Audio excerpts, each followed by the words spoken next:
ونسلم علی رسولہ الکریم اما بعد فاعوذ باللہ من الشیطان الرجیم بسم اللہ الرحمن الرحیم انا نحن نزلنا الذکر وانا لہ لحافظون صدق اللہ العظیم وصدق رسولہ النبی الکریم الامین۔ میرے نہایت ہی ادب اور احترام کے لائق پیارے اساتذہ کرام، میرے ہم مکتب ساتھیوں، دانشوراں اور میرے مسلک کے عظیم علماء کرام اور معزز سامعین محترم، السلام علیکم ورحمۃ اللہ وبرکاتہ۔ آج میری تقریر کا عنوان قرآن کتاب انقلاب ہے۔ سامعین محترم، آج سے 14 صدیاں پہلے کا منظر ہے کہ خطہ عرب گمراہی کی تاریکیوں میں ڈوبا ہوا تھا۔ خطہ عرب ہی کیا بلکہ پورا عالم انسانیت لامتناہی اندھیروں میں روشنی کی ایک ننھی سے کرن کے لیے تڑپ رہا تھا۔ اللہ اکبر! آخرکار پھر کیا ہوا؟ یکا یک زمانے نے تاریخ کا سب سے حیرت انگیز منظر دیکھا کہ اسی سرزمین وحشت پر انسانیت نوازی کا آفتاب طلوع ہوا۔ وہ آفتاب مدتوں غار ہیرا کی خلوتوں میں جگمگاتا رہا اور پھر اس شام سے کوہ پارا پر ذوف اگن ہوا کہ زمانہ پکار اٹھا، وہ نبیوں میں رحمت لقب پانے والا، مرادیں غریبوں کی بر لانے والا، اتر کر ہیرا سے سوئے قوم آیا اور ایک نسخہ کیمیا ساتھ لایا۔ جناب والا، نسخہ کیمیا سے مراد نسخہ قرآن مجید ہے جو 30 پاروں پر مشتمل کتاب انقلاب ہے۔ وہ کتاب انقلاب جو آقا علیہ السلام کی معرف زمانے کو عطا ہونے والا سب سے بڑا انعام ہے۔ وہ قرآن جو کہ خود معجزہ ہے، کیونکہ جس سے پھوٹنے والی کرنیں ذروں کو آفتاب اور حذف ریزوں کو ماہتاب بناتی ہیں۔ وہ قرآن جو آقا علیہ السلام کے وسیلے سے ہماری رہنمائی کے لیے آج ہمارے درمیان موجود ہے۔ تو پھر میں کیوں نہ کہوں کہ وہ قرآن جس کی دولت آج میرے ساتھی اپنے سینوں میں لے کر بیٹھے ہیں، جس کی وجہ سے ہم آج یہاں حاضر ہوئے ہیں تاکہ ہم ان دین کے طلباء کی حوصلہ افزائی کریں۔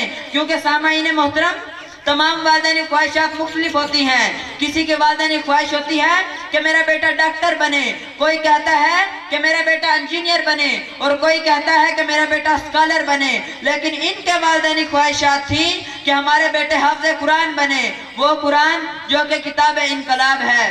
ارے سامعین محترم، آقا علیہ السلام کے فضان صحبت سے محبت کرنے والوں نے قرآن پاک کو پڑھا، اس کو سمجھا اور اس کی عملی تفسیر مان گئے، اور انہوں نے ایک ایسا نظام سیاست وضع کیا جس کی بنیاد ملکیت پر نہیں بلکہ خدمت خلق خدا پر استوار تھی۔ 3 بر اعظم پر حکومت کرنے والا خلیفہ اسلام اس احساس سے لرزتا تھا کہ اس کی سلطنت کے آخری کنارے پر کوئی کتا بھی بھوکا نہ رہے۔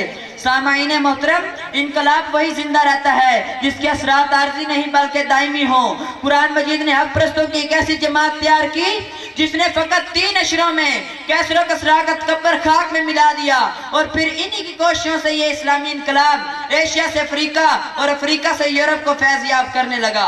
مذہب ہو یا سیاست، عمرانی علوم ہو یا معیشت، رزم آرائی اور یا کشور کشائی، اصول شریعت ہو یا آداب جہانگیری، قرآن مجید نے ہر میدان میں اپنی ہما گیری کے پرچم لہرائے ہیں۔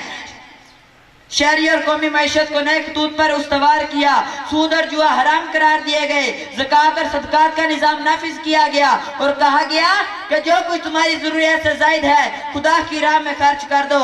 ارے سامعین محترم، پھر مجھے عرض کرنے دیجئے کہ قرآن مجید واحد کتاب ہے جو ہر دور کے علمی، روحانی، ظاہری، باطنی، سائنسی اور طبیعتی تقاضوں کو پورا کر سکتی ہے۔ ایک صحابی رسول صلی اللہ علیہ وسلم نے کیا خوب کہا تھا کہ اگر میرے اونٹ کی رسی گم ہو جائے تو میں اسے بھی قرآن مجید کی روشنی میں تلاش کر لوں گا۔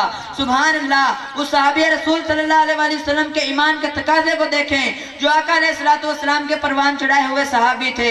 تو سامعین محترم، میں کہنے پر مجبور ہوں کہ آج ہماری جو حالت ہے، ہمارا شاندار ماضی اسی کتاب انقلاب سے عبارت ہے، ہمارا عہد حال اور ہمارا مستقبل اسی کتاب انقلاب کی برکات حاصل کرنے کے لیے سسک رہے ہیں۔ تو اپنے دلوں کے دریچے کھول دیجئے تاکہ اس صحیفہ نور کا پیغام ہمارا مقدر بن سکے۔ بے شک یہ وہ واحد سرچشمہ حکمت اور واحد پیغام کامرانی ہے، دنیا میں بھی اور آخرت میں بھی کامیابی ہی کامیابی ہے۔ اللہ تعالی ہم سب کا حامی و ناصر ہو۔ وما علینا الا البلاغ المبین۔